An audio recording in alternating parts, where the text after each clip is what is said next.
અરે ભક્તિ કર, અમૃત ને યાદ કરે ને મારો ભગવો ભેખ લઈને જોડી લઈને તમારા દુઃખ ને મહી નાખીને ના નીકળી જાઉં તો મારા અવતારમાં ખોટ પડે હું મેલડી છો. તમે તો પૂજા પાઠે કરો છો, પણ નિયમ બતાવું છું કે 5 વાગે ઉઠો, 6 વાગે આરતી કરો, એના દીવા કરો અને 7 વાગે આપણી માં આપણી ભેડે થઈ જાય હું મેલડી છો. એક નાની સુખડીમાં આટલા બધા સુખડા માંગો છો, પણ નાનો એક સુખડીનો ટુકડો તમે તમારા ભાવથી ધરાવશો ને કે માતાજી આ સુખડી બનાવી હતી ને સુખડી તને જમાડીએ છે, તું રાજી થજે ને ખૂબ આશીર્વાદ આલજે. અમે દુખી થઈએ કે સુખી થઈએ, મૂળ ગમે તેવા થઈએ, પણ તમે અમારા ને અમે તમારા છીએ. તું અમારી થજો માં. આપણા માને કહેવાય ને, માં અમને થતા તારું ના આવડ્યું પણ તું અમારી થજે. અમે જ્યારે જ્યારે ભૂલા પડી જઈએ, જ્યારે જ્યારે માર્ગ ભટકી જઈએ ને, તારે માં તું માર્ગ બતાડવા આવજે. તો એવા માર્ગમાં અમૃતની મેલડીને તમને ભેટો કરાવે. બહુ બધું દુઃખ છે, બધું જ દૂર થશે. હું શુદ્ધ મને શપરા નદીના ગંધરફિયા મેલડી છો.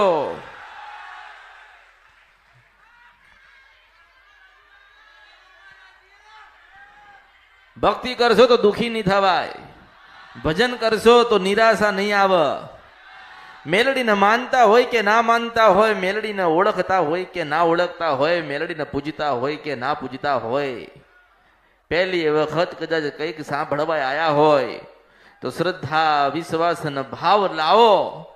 તો તમારી માને હું મેલડી લઈને આવી છું, મેલડી છું. દરેકની આશા હોય અમે સુખી થઈએ, દરેકના મનમાં હોય અમારું ક્યારે સારું થાય. તો તમારી ધીરજ, તમારો વિશ્વાસ, તમારી શ્રદ્ધા અને ચોથા નંબરે અમૃતની મેલડી છું.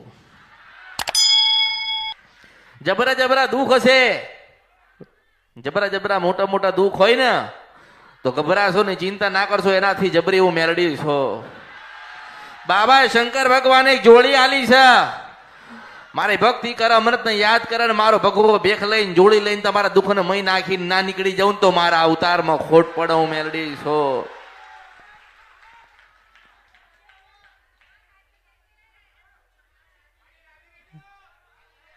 પહેલી તમારી માની ભક્તિ, પહેલી તમારી કુળદેવીનો દીવો.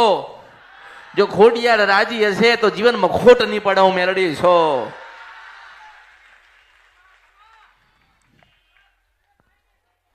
ભક્તિ, તમારી ભક્તિ પ્રબળ હશે, તમારી ભક્તિ જબરી હશે તો તમારી માં જબરી જબરી ને જબરી જ હશે. ભક્તિ કરતા નથી, જબરી ભક્તિ કરો, 12 થી 4 નું ભજન કરો. નવા વર્ષમાં કે નવા દિવસમાં કંઈક નક્કી કરો, કોઈક સમય નક્કી કરો કે આજે આજથી શરૂઆત કરવી છે. વધુ નહીં, 20 મિનિટ માતાજી પાસે બેસીશું. તો મનથી નક્કી કરો આજથી 20 મિનિટ અમારે કુળદેવી પાસે બેસવું. જેમ જેમ જેમ જેમ તમે ભજન અને ભક્તિ વધારશો એમ એમ માં છે ને એ રાજી થઈને તમારી જોડે નજીક આવશે હું મેલડી છું.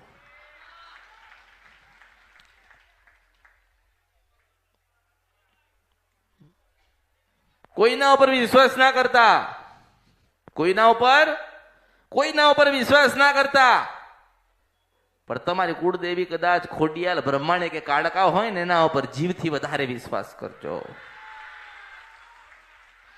ભગવાને તો મોકલ્યા, મનુષ્ય બનાવીને ધરતી ઉપર ભગવાને મોકલ્યા અને મનુષ્યની યોનિમાં આયા એટલે દુઃખ આવ્યું, સુખ આવ્યો. સુખ આવ્યું તો ભોગવી લીધું, દુઃખ આવ્યું તો બેઠા તું. પણ આપણને એ દુઃખની સામું લડવા માટે એક ખોડિયાલ આલી માએ ને આપણી પાસે એક દુઃખને લડવા માટે આપણા ઘરે બ્રહ્માણી બેઠી છે. દુઃખની પાસે લડવા માટે ચામુંડ માતા બેઠી છે. માને તો તમને સુખી જ કરી દેવા છે, માને તમને ન્યાલ કરી દેવા છે. ખોડિયાલને તો ખોબો ભરીને હાલવું છે. ચાદરના જેમ ફેલાઈ દો વિશ્વાસ તો ખોબો ભરીને ખોડિયાલ આશીર્વાદ આલશે.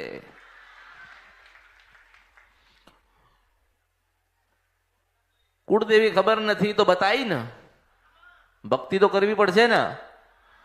દુઃખવાળા દેવના કોઈ રસ્તા થતા નતા તો કરી આપ્યા ને, તો એના ઉપર તમારે વિશ્વાસ તો રાખવો પડશે ને. જેટલો વિશ્વાસ તમારો હશે ને એટલા તમે જબરા અને ખૂબ રાજી અને સુખી થશો. એવું ના વિચારશો કે આપણે માતાજીને પૂજવાનું ચાલુ કર્યું એટલે હવે આપણા બધા કામ થઈ જશે. એવું ના વિચારશો. એવું વિચારો કે આજે આપણી માં મળી છે તો આપણું નવું જીવન, નવો અવતાર અને નવી શરૂઆત થશે. એવો ધ્યેય રાખીને ભક્તિ કરો. જો માગવાના ધોરણો પર કે માગવાની આશાઓ પર ભક્તિ કરતા હોય ને તો ભક્તિ મૂકી દેજો. જીવનના નિયમ શું છે? તમારા જીવનમાં કોઈ નિયમ છે તો નિયમ તો બનાવો. એક વખત નિયમ બનાવો. જો સુખી થવું હોય તો નિયમ બનાવવા પડશે કે 5 વાગે ઉઠવાનું અને 6 વાગે ખોડિયાનો દીવો કરવાનો. 5 વાગે ઉઠવાનું અને 6 વાગે ખોડિયાની આરતી કરવાની. આવો નિયમ બનાવવાનો. દરેકને પોતાએ થોડોક નિયમ બનાવવાની જરૂર. જીવનમાં જેટલા દુઃખ હશે ને એ તમે મારા જે ઉપાય છે એ કરી જુઓ. જીવનની અંદર જેટલું દુઃખ છે ને એનાથી ઘણું તમારી માં તમને સુખ આપી દેશે. તમારી માની તમને ખબર જ છે કે અમારી માં ખોડિયાલ થાય છે, મેલડી થાય છે, કાળકા થાય છે, અંબાજી થાય છે, બ્રહ્માણી થાય છે, આ માતાજી થાય છે. તમને તો એ ખબર જ છે અને તમે તો પૂજા પાઠે કરો છો.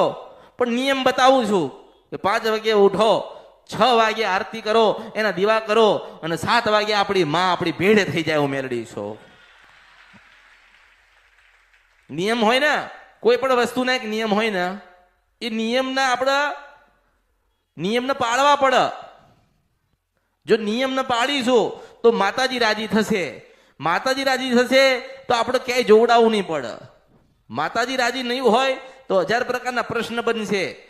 જીવનની અંદર જ્યારે તકલીફ, મુસીબત અને વિઘ્ન આવે ને ત્યારે સૌથી પહેલા કુળદેવીનો દીવો જ કરજો હું મેળડી છું. કારણ કે જન્મ તો એને આપ્યો ને, જન્મ તો એને આપ્યો કુળદેવીએ. તો લેવાય હું તો કહું છું તું જ આવજે. કર્મથી એવું નહીં કે કર્મ કરશો, સારું કરશો તો જ તમને સારી જગ્યાએ મળશે. જો તમે ભક્તિએ કરેલી છે તો માં તમને સારું એક જીવને આલશે એવું મેળવીશું. પણ ભક્તિના માર્ગે કોઈ જતું નથી. જ્યારે ભક્તિમાં જતા હોય ને ત્યારે દુઃખ આવે. શું આવે? દુઃખ આવે.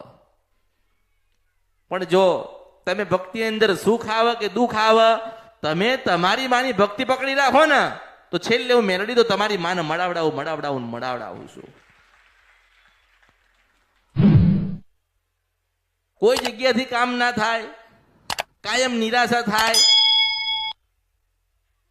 કાયમ દરેક કાર્યમાંથી તમે પાછા પડો તો એટલું સમજી લેજો કે તમારી કુળદેવી રાજી નથી. જો તમારી કુળદેવી રાજી હોત, તમે તમારી કુળદેવીના ભક્તિ ભજનમાં હોત, તમારી કુળદેવીના આશીર્વાદ તમારી ઉપર હોત તો જોવડાવવું પડતું, પૂછવું પડતું. હું કોઈને બતાવવા માટે નથી બેઠી કે ભાઈ તું આવ્યો. આજે માણસ 20 વર્ષથી જોવડાવતો હોય, 10 વર્ષથી જોવડાવતો હોય તો એનાથી ગુના તો થયા હશે ને, ભૂલો તો થઈ હશે ને.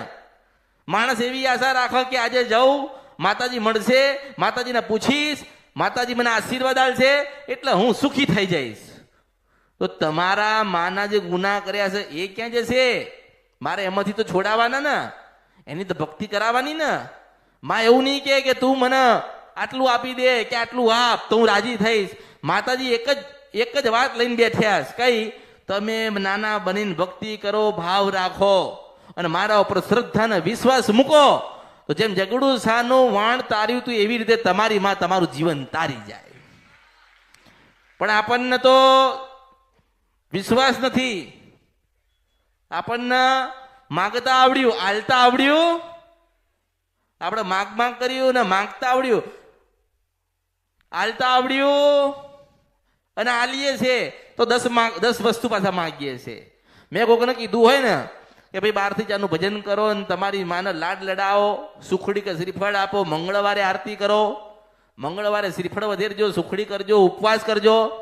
તો એમાં તો 3 વસ્તુ તો નિર્ધારિત કર્યું હોય કે હે માતાજી મન કાલે આ કામ છે મને આલી દેજે ને, મારું આ કરાવી દેજે ને. એક નાની સુખડીમાં આટલા બધા સુખડા માંગો છો. પણ નાનો એક સુખડીનો ટુકડો તમે તમારા ભાવથી ધરાવશો ને કે માતાજી આ સુખડી બનાવી હતી ને સુખડી તને જમાડીએ છે, તું રાજી થજે ને ખૂબ આશીર્વાદ આલજે. અમે દુખી થઈએ કે સુખી થઈએ, મૂળ ગમે તેવા થઈએ, પણ તમે અમારા ને અમે તમારા છીએ. તું અમારી થજો માં. આપણા માને કહેવાય ને, માં અમને થતા તારું ના આવડે પણ તું અમારી થજે. અમે જ્યારે જ્યારે ભૂલા પડી જઈએ, જ્યારે જ્યારે માર્ગ ભટકી જઈએ ને, તારે માં તું માર્ગ બતાડવા આવજે. તો એવા માર્ગમાં અમૃતની મેરડીને તમને ભેટો કરાવો. હવે ભેટો કરાવે છે તો શ્રદ્ધા રહેતી, પૂછી લઈએ ન્યાલ થઈ જઈએ. એમ પૂછી લેવાથી ન્યાલ થઈ જવાય ખરી? એવી રીતે ન્યાલ ના થવાય.